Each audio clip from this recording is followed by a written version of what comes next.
जय हरी मित्रांनो, तर पहिल्यांदा रंगपंचमीच्या आहे ना सगळ्यांना हार्दिक शुभेच्छा. तर पहा आम्ही कशी थाटात रंगपंचमी साजरी केली. बाहेर येऊन पाहतो काय एकदम रंगपंचमीचा आहे ना एकदम खतरनाक माहोल झाला होता. त्याच्यामुळे रिशानला नारवलाय ना पटकन खाली घेऊन आलो आणि तिने काय पाणी वाटायचं काम केलं, कारण त्यांच्या का कलर बेलर काहीच नव्हतं. म्हणलं चला आपण बी कलर आणू. घरी येऊन मस्तपैकी उकळून आम्हाला त्यांना कलर आणला नाही का, पिचकाऱ्या कलर बेलर एकदम खुशच दोघं. मग काय विषय काय कसतीच नाही कलर महाराज. पहिल्यांदा म्हणलं त्यांना ट्रेनिंग देऊन घेऊ नाही का कसं चालवायचं काय.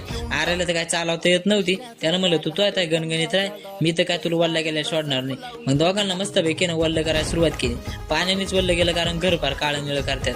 पाहतो काय करायचा फार स्विमिंग पूल झालाय. आरायला म्हणलं चला आता खाली नाही का, मस्त पैकी ही कलरची वाटली बिटली भरून घेतली. म्हणलं चला आता खाली. या भीती फार डवळ्याच्या निळ्या झाल्या असत्या, त्याच्यामुळे ती खाली न्यायची होती नाही का. खाली आल्या ना मस्त पैकी दोघांना नाही पिचकाऱ्या भरून दिल्या. आणि त्याला म्हणलं तुमचं उडवता येईल तसं उडवा. पहिल्यांदा म्हणलं ना कलर बिलर लावून घ्या नाही का, रंगपंचमी वाटली पाहिजे. सगळ्यांनी मस्त पैकी ना कलर बिलर लावून घेतले. म्हणलं आता आऱ्याची वारी.